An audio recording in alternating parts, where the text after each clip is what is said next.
So guys welcome back with ಅನ್ನದ videos ಏನು direct ವಿಷಯಕ್ಕೆ ಬರ್ತೀನಿ. ಬಿಗ್ ಬಾಸ್ ಸೀಸನ್ 11 ಮತ್ತೊಂದು ಪ್ರೋಮೋ ಅಪ್ಡೇಟ್ ಮಾಡಿದ್ದಾರೆ.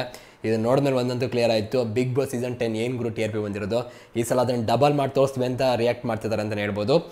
ನೋಡಿ ಹೆಂಗೆ ಹೋಗುತ್ತೆ ಏನು ಕತೆ ಅಂತ. ಇವಾಗ ಪ್ರೋಮೋ ಅಪ್ಡೇಟ್ ಮಾಡಿದ್ದಾರೆ ಅಂತ ಹೇಳಿದ್ನಲ್ಲ, ಪ್ಲೇ ಮಾಡ್ತೀನಿ, ಆಮೇಲೆ ಪ್ರತಿಯೊಂದು ಎಕ್ಸ್ಪ್ಲೇನ್ ಮಾಡ್ತಾ ಹೋಗೋಣ. ಓಕೆ, ರನ್ನಿಂಗು ಹೆಸರು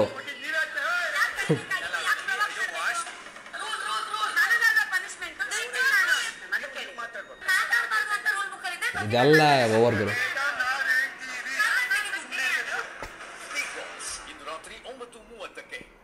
ಕಾಟ್ಲೆ ಶುರು ಮಾಡಿಕೊಂಡ್ರು. ಈಗ ನೀವು ಫಸ್ಟ್ ಫ್ರೇಮ್ ನೋಡಿ, ಓಕೆನಾ. ಇಲ್ಲಿ ಮೇನಾಗಿ ಕೆಲಸ ಮಾಡ್ತಿರೋದು ನರಕದವರು, ಸ್ವರ್ಗದಲ್ಲಿರೋರೆಲ್ಲ ಕೆಲಸ ಮಾಡ್ತಾರೆ. ಸೇಮ್ ಇದು ಪ್ರೀವಿಯಸ್ ಸೀಸನ್ 10 BBK 10 ಏನಿತ್ತು ಅದೇ ಕಾನ್ಸೆಪ್ಟು, ಅಲ್ಲಿ ಏನು ಡಿಫ್ರೆನ್ಸ್ ಇಲ್ಲ.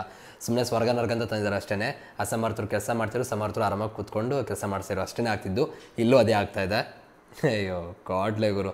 ಆ್ಯಂಡ್ ನೆಕ್ಸ್ಟು ನೀವು ಇನ್ನೊಂದು ಫ್ರೇಮ್ ನೋಡ್ಬೋದು, ಇಲ್ಲೂ ಕೂಡ ಕೆಲಸ ಮಾಡಿಸ್ತಾ ಇದ್ದಾರೆ. ಆ್ಯಂಡ್ ಅದರಲ್ಲಿ ನಮಗೆ ನಮ್ಮ ಗೋಲ್ಡ್ ಇವರಿದಾರಲ್ಲ ಅವರು ಕೆಲಸ ಮಾಡ್ತಿರೋಂಥದ್ದು. ಇಲ್ಲಿ ಈ ಫ್ರೇಮಲ್ಲಿ ಚೈತ್ರ ಕುಂದಾಪುರ ಅವರು ಕೆಲಸ ಮಾಡ್ತಾ ಇದ್ದಾರೆ. ಆ್ಯಂಡ್ ನೆಕ್ಸ್ಟ್ ಫ್ರೇಮ್ ನೀವು ಅಬ್ಸರ್ವ್ ಮಾಡ್ಬೋದು, ಇಲ್ಲೂ ಅವರೇ ಗೋಲ್ಡ್ ಅವರೇ, ಅಂದರೆ ಇವರಿಬ್ಬರು ಮಾತ್ರ ಕೆಲಸ ಮಾಡ್ತಿದ್ದಾರೆ ಅಂತ ಅನಿಸುತ್ತೆ. ಇಲ್ಲಿ ಹೊರಗಡೆ ಬಂದು ಇದ್ರಾಗಿ ಅದು ನರಕದಿಂದ. ಸೊ ಇಲ್ಲಿ ನೀವು ಅಬ್ಸರ್ವ್ ಮಾಡಿದ್ರೆ ಇಲ್ಲಿಂದ ಕತೆ ಶುರು ಆಗ್ತದೆ. ನೀವು ಸ್ಕ್ರೀನ್ ಮೇಲೆ ನೋಡ್ತಿರ್ಬೋದು, ಓಕೆನಾ. ಇಲ್ಲಿ ಒಂದು ಹಣ್ಣು, ಅದನ್ನು ಕೊಡ್ತಿರುವಂಥದ್ದು ನಮ್ಮ ಉಗ್ರ ಮಂಜು ಅವರು. ಇಲ್ಲಿ ಕೊಡ್ತಿರೋದು ಕ್ಲಿಯರ್ ಆಗಿದೆ, ಓಕೆನಾ. ಆ್ಯಂಡ್ ಅದಾದಮೇಲೆ ಈ ಫ್ರೇಮ್ ನೋಡಿ, ಇಲ್ಲಿಂದ ಕಿತ್ಕೊಂಡು ನೋಡೋಗ್ತಿರುವಂಥದ್ದು ಚೈತ್ರ ಕುಂದಾಪುರ ರನ್ನಿಂಗು. ಆ್ಯಂಡ್ ಅದಾದಮೇಲೆ ಎಲ್ಲರೂ ಕೂಡ ಸ್ವಲ್ಪ ಅಟೆನ್ಷನ್ ಕೊಡ್ತಾರೆ ಈ ಫ್ರೇಮಲ್ಲಿ, ಓಕೆನಾ ಅವ್ರಿಗೆ. ಆ್ಯಂಡ್ ಇವರು ಇಲ್ಲಿ ಅಬ್ಸರ್ವ್ ಮಾಡಿ, ಒಂದು ವಾಯ್ಸ್ ಬರುತ್ತೆ ತಿನ್ನಬೇಡಿ ಅಂತ, ಆದರೂ ಕೂಡ ಇವರು ತಿನ್ಕೊಂಡು ಓಡೋಗ್ತಿರೋವಂಥದ್ದು ಕ್ಲಿಯರಾಗಿ ಗೊತ್ತಾಗ್ತದೆ ಈ ಫ್ರೇಮಲ್ಲಿ. ನೀವು ನೋಡ್ತಾ ಇರ್ಬೋದು, ಈ ಫ್ರೇಮಲ್ಲಿ ಕ್ಲಿಯರಾಗಿ ಗೊತ್ತಾಗ್ತದೆ ಅವ್ರು ತಿಂತಾ ಇದ್ದಾರೆ, ಕಚ್ತಾ ಇದ್ದಾರೆ ಅಂತ, ಓಕೆನಾ. ಆ್ಯಂಡ್ ಇದಾದಮೇಲೆ ಎಲ್ಲರ ರಿಯಾಕ್ಷನ್ ನೋಡ್ತಾ ಇರ್ಬೋದು ಈ ಸ್ಕ್ರೀನಲ್ಲಿ. ಸೊ ಎಲ್ಲರೂ ಕೂಡ ಕೈ ಮಾಡಿ ತೋರಿಸಿದ್ದಾರೆ. ಆ್ಯಂಡ್ ಎಲ್ಲರೂ ಕೂಡ ಅವ್ರ ಕಡೆ ನೋಡ್ತಾ ಇದ್ದಾರೆ, ಮಾತಾಡ್ತಿದ್ದಾರೆ. ಆಯಿತು, ಇಲ್ಲಿಂದ ರನ್ನಿಂಗ್ ಅಕ್ಕ ಇಲ್ಲಿಂದ ಎಸಿತಾ ಇದ್ದಾರೆ, ನೀವು ಅಬ್ಸರ್ವ್ ಮಾಡ್ಬೋದು. ಅದನ್ನು ನರಕಕ್ಕೊಳಗಡೆ ಎಸಿತಾ ಇದ್ದಾರೆ ಆ ಸೈಡ್ಗೆ. ಇಲ್ಲಿಂದ ಹತ್ಕೊಂಡಿದೆ ಫುಲ್ಲು ಜಗಳ, ಒಂದೊಂದು ಕಡೆಯಿಂದ ರಿಯಾಕ್ಷನ್ ಬರ್ತಾನೆ ಇದೆ. ಸೊ ಇಷ್ಟು ಆಗಿರುವಂಥದ್ದು, ಓಕೆನಾ. ಬಟ್ ಆಡಿಯೋ ಕೇಳೋಣ, ಅವರ ಆಡಿಯೋಗಳನ್ನ, ಓಕೆನಾ. ಇವಾಗ ಕೇಳ್ಕೊಳ್ಳಿ. ಜವಾಬ್ದಾರಿ ವಹಿಸಿದ್ದಾರೆ, ಕೆಲಸ ಕೊಟ್ಟಿದ್ದಾರೆ, ಕೆಲಸ ಮಾಡಿಸಿದ್ದಾರೆ. ಸೊ ಇಲ್ಲಿ ಕ್ಲಿಯರಾಗಿ ಅವ್ರು ಹೇಳ್ತಿರೋದು, ಉಗ್ರ ಮಂಜು ಅವರು ವಾಶ್ ಮಾಡಿಬಿಟ್ಟು ಕಟ್ ಮಾಡಿಕೊಡು ತಿನ್ನೋಕ್ಕೆ ಅಂತ. ಬಟ್ ಇಲ್ಲಿ ಚೈತ್ರ ಕುಂದಾಪುರ ಅವರು ಕಿತ್ಕೊಂಡು ಹೊಡೋಗಿರೋದು ಮೊದಲನೇ ತಪ್ಪು. ಸೊ ಅವ್ರೇನಾದ್ರು ಪಕ್ಕ ತಿನ್ನೋಂತ ಕೊಟ್ಟಿದ್ರೆ ಅವ್ರು ತಪ್ಪಾಗುತ್ತೆ. ಎಪಿಸೋಡಲ್ಲಿ ಅದೇ ಮ್ಯಾಟ್ರ್ ಆಗುವಂಥದ್ದು. ತಿನ್ನೋಂತ ಕೊಟ್ಟಿದ್ರೆ ನಮ್ಮ ಯಾರು ಉಗ್ರ ಮಂಜು ಇದಾರಲ್ಲ ಅವ್ರು ತಪ್ಪಾಗುತ್ತೆ, ಇಲ್ಲ ಚೈತ್ರ ಕುಂದಾಪುರ ಇರ್ತಾರಲ್ಲ ಅವ್ರು ತಪ್ಪಾಗುತ್ತೆ. ನೋಡಿ ಇಲ್ಲಿ ವಾಯ್ಸ್ ಕೇಳಿ ಬರ್ತಿದೆ, ತಿನ್ನೋ ಹಂಗಿಲ್ಲ ಅಂತ. ಅದು ಕೇಳಿ ಬಂದರೂ ಕೂಡ ತಿಂದಿದ್ದಾರೆ ಅಂದರೆ ಕಂಪ್ಲೀಟ್ಲಿ ರಾಂಗ್ ಆಗುವಂಥದ್ದು ಚೈತ್ರ ಕುಂದಾಪುರ ಅವ್ರ ಮೇಲೆ. ಈಗ ಅಟ್ಟಾಡ್ಸ್ಕೊಂಡು ಹೋಗ್ಬೇಕಾದ್ರು ಕೂಡ ಓಡೋಗ್ತಾರೆ. ಆ್ಯಂಡ್ ಅದನ್ನು ಎಸಿತಾರೆ, ಯಾಕೆ ಎಸ್ತಿದ್ದಾರೆ ಏನು ಕತೆ ಗೊತ್ತಿಲ್ಲ. ಬಟ್ ಇದು ಕಂಪ್ಲೀಟ್ಲಿ ರಾಂಗರು. ಕಟ್ ಮಾಡಿಕೊಡಿ ಅಂದಿಂದ ನೀವು ತಿನ್ಕೊಂಡು ಹೋಗ್ತಿಲ್ಲ, ಅದು ಅಂದ್ಬಿಟ್ಟು ಕಿರ್ಚಾಡ್ತಾರೆ ಮಂಜು ಅವರು. ಕಡಕ ಕಾಣ್ಕೋತಿದ್ದಾರೆ ಕೂಡ, ಕಾಣಿಸಿದ್ದಾರೆ.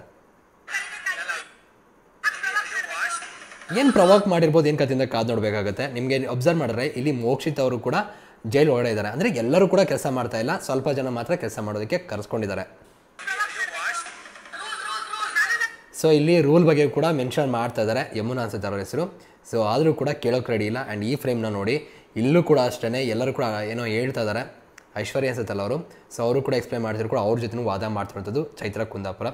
ಮಾತು ಹೇಳ್ಕೊಡ್ಬೇಕು ಅವ್ರಿಗೆ ಆಗತ್ತಾಗಿ. ನನಗೆ ಪನಿಷ್ಮೆಂಟ್ ಅಲ್ವಾ, ನಾನು ತಿಂತೀನಿ ಅಂದರೆ ಇದು ರಾಂಗ್ ಗುರು. ಇವೆಲ್ಲ ಸ್ಟೇಟ್ಮೆಂಟ್ ಇದೆಯಲ್ಲ, ಇದು ಕಂಪ್ಲೀಟ್ಲಿ ರಾಂಗ್ ಆಗುತ್ತೆ.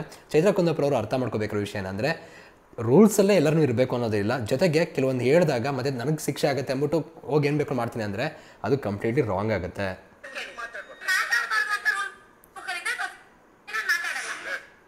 ರೂಲ್ ಬುಕ್ಕಲ್ಲಿ ಉಸಿರಾಡಬೇಕು ಅಂತ ಇದೆಯಾ? ರೂಲ್ ಬುಕ್ಕಲ್ಲಿ ತಿನ್ನಬೇಕು ಅಂತ ಇದೆಯಾ? ರೂಲ್ ಬುಕ್ಕಲ್ಲಿ ಮಲ್ಕೋಬೇಕು ಅಂತ ಇದೆಯಾ? ಏನೂ ಇರೋಲ್ಲ. ಅದೊಂದು ಕಾಮನ್ ಸೆನ್ಸ್ ಗುರು. ತಿನ್ನಬಾರ್ದು ಅಂದರೆ ಅಂತ ಹೇಳ್ತಾ ಇದ್ದಾರೆ ಅಂದರೆ ತಿನ್ನಬಾರ್ದು. ಅದು ಸ್ವರ್ಗದಲ್ಲಿರೋರಿಗೆ ಮಾತ್ರ ಕೊಟ್ಟಿರೋಂಥದ್ದು. ಇಲ್ಲ ಸ್ವರ್ಗ ನರಕಕ್ಕೆ ಡಿಫ್ರೆನ್ಸೇ ಇರೋದಿಲ್ಲ ಆ್ಯಕ್ಚುಲಿ. ಬಟ್ ಅದನ್ನು ಅರ್ಥ ಮಾಡ್ಕೊಳ್ಳೋಷ್ಟು ಬುದ್ಧಿ ಇಲ್ವಾ ಚೈತ್ರ ಕುಂದಾಪುರ ಅವ್ರಿಗೆ ಗೊತ್ತಿಲ್ಲ. ಇದು ಮುಟ್ಟಾಳ್ತನ ಅಂತ ಅಂತೀವಿ. ಮಂಜು ಉಗ್ರಂ ಅವರಂತೂ ಸಖತ್ತಾಗಿ ಖಡಕ್ಕಾಗಿ ಉತ್ತರ ಕೊಡ್ತಾವ್ರೆ. ರಿಯಾಕ್ಷನ್ಗಳಿಗಂತೂ ಬರ್ತಾಯಿದೆ ಚೆನ್ನಾಗಿ. ಎಲ್ಲರೂ ಸೇರ್ಕೊಂಡು ಮೊದಲನೇ ದಿನವೇ ಗಲಾಟೆ ಮಾಡ್ಕೊಂಡಿದ್ದಾರೆ. ಬೇಕಾಗಿರಲ್ಲ ಅನ್ಕೋತೀನಿ ನಿಂಗೆ ಇದೆಲ್ಲ. ಬಟ್ ಸೀರಿಯಸ್ಲಿ ಹೇಳ್ತೀನಿಲ್ಲ, ಇಲ್ಲಿ ಚೈತ್ರ ಕುಂದಾಪುರ ಅವ್ರದ್ದು ರಾಂಗ್ ಇದೆ. ಅಲ್ಲಿ ನಿಮಗೆ ಕ್ಲಿಯರಾಗಿ ಫೋಟೋಸ್ಗಳೆಲ್ಲ ನೋಡಿದ್ವಿ. ಬಟ್ ಇಲ್ಲಿ ಮ್ಯಾಟ್ರ್ ಆಗೋದು ಎರಡೇ ವಿಷಯ. ಒಂದು, ಅಲ್ಲಿ ಏನೋ ತೊಳೆದ್ಬಿಟ್ಟು ಕಟ್ ಮಾಡ್ಕೊಡಿ ಅಂತ ಕೊಟ್ರ, ಅಥವಾ ತಿನ್ನಿ ಅಂತ ಕೊಟ್ಟಿದ್ರೆ ಕಂಪ್ಲೀಟ್ಲಿ ಅದು ಅವ್ರು ತಪ್ಪಾಗುತ್ತೆ. ಬಟ್ ತಿನ್ನಿ ಅಂತ ಹೇಳಿದರೆ ಇವ್ರು ಕಿತ್ಕೊಂಡು ನೋಡೋಕೆ ಅವಶ್ಯಕತೆ ಇಲ್ಲ. ಅಥವಾ ಅಷ್ಟೆಲ್ಲ ಹೇಳ್ತಿರ್ಬೇಕಾದ್ರೆ ಅದನ್ನು ತಗೊಂಡೋಗಿ ಎಸಿದ್ದು ಕೂಡ ಚೈತ್ರ ಕುಂದಾಪುರ ಅವ್ರದ್ದು ತಪ್ಪಾಗುತ್ತೆ. ಗುರು ಫಸ್ಟ್ ದಿನವೇ ಇಷ್ಟೆಲ್ಲ ಮಸಾಲೆ ಇದೆ ಅಂದರೆ ಜಸ್ಟ್ ಇಮ್ಯಾಜಿನ್ ಎಷ್ಟು ಬರ್ತಾ ಎಪಿಸೋಡ್ಗಳು ಯಾವ ಲೆವೆಲ್ಗೆ ಹೋಗ್ಬೋದು ಅಂತ. ವೆರಿ ಇಂಟ್ರೆಸ್ಟಿಂಗ್ ಅಂತ ಹೇಳ್ಬೋದು. ಆ್ಯಂಡ್ ಇವತ್ತಿನ ಎಪಿಸೋಡ್ಗೆ ಏನು ಬೇಕಾಗಿತ್ತು ಅದು ಸಿಕ್ಕಿದೆ. ಇದನ್ನು ಮಧ್ಯಾಹ್ನ ಆಫ್ಟರ್ನೂನ್ ಆದರೂ ಅಪ್ಲೋಡ್ ಮಾಡಿದರೆ ಇನ್ನೂ ಕ್ರೇಜ್ ಸಾಲಾಗಿರೋದು ಇಷ್ಟೊತ್ತಿಗೆ. ನೋಡ ಫಸ್ಟ್ ದಿನ ಅಲ್ವಾ, ಎಲ್ಲರೂ ವೆಯ್ಟ್ ಮಾಡೇ ಕಾದು ನೋಡಬೇಕಾಗುತ್ತೆ. ಆ್ಯಂಡ್ ತುಂಬ ಜನ ಎಪಿಸೋಡ್ ಬಗ್ಗೆ ಕೇಳ್ತೀನಿ. ನೆನ್ನೆ ಎಪಿಸೋಡ್ ಅಪ್ಲೋಡ್ ಆಗಿದೆ, ಬಟ್ ತುಂಬ ಆ್ಯಡ್ಸ್ ಹಾಕಿದ್ದಾರೆ ಅದೊಂದು. ಸೊ ಹಾಗಾಗಿ ನೀವು ಡೌನ್ಲೋಡ್ ಮಾಡ್ಕೊಳ್ಬೇಕು ಅಂದರೂ ಕೂಡ 29 ರೂಪೀಸ್ ಪೇಮೆಂಟ್ ಮಾಡಬೇಕಾಗುತ್ತೆ, ಪ್ರೀಮಿಯಮ್ ತೊಗೋಬೇಕಾಗುತ್ತೆ. ನೋಡಿ ಯಾವ್ದಾದ್ರು ಬೇರೆ ಟೆಲಿಗ್ರಾಮ್ ಆ್ಯಪ್ಗಳು ಸಿಕ್ತು ಅಂದರೆ ಸಿಗುತ್ತೆ ಎಪಿಸೋಡ್ಗಳು, ಚೆಕ್ ಮಾಡಿ. ಹೋಗೋಣ. ಏನಾಯ್ತು ಗೈಸ್ ಕಮೆಂಟ್ ಸೆಕ್ಷನ್ ತಿಳಿಸಿ ನೋಡೋಣ. ಚೈತ್ರ ಕುಂದಾಪುರ ಶುರು ಮಾಡಿಕೊಂಡ್ರು. ಬಟ್ ನನಗೆ ಖುಷಿಯಾಗಿದೆ ಅಂದರೆ ಮಂಜು ಅವರು ಸಖತ್ತಾಗಿ ಆ್ಯಕ್ಟಿವ್ ಆಗಿದ್ದಾರೆ. ಸೊ ನೋಡೋಣ ಏನಾಗುತ್ತೆ ಅಂತ. ನಿಮ್ಗೆ ಯಾರು ತಪ್ಪು ಅನಿಸ್ತು, ಏನು ಕತೆ ಕಮೆಂಟ್ ಸೆಕ್ಷನ್ ತಿಳಿಸಿ. ಸಿಗುವ ಮತ್ತೆ. Thank you guys, love you guys, bye.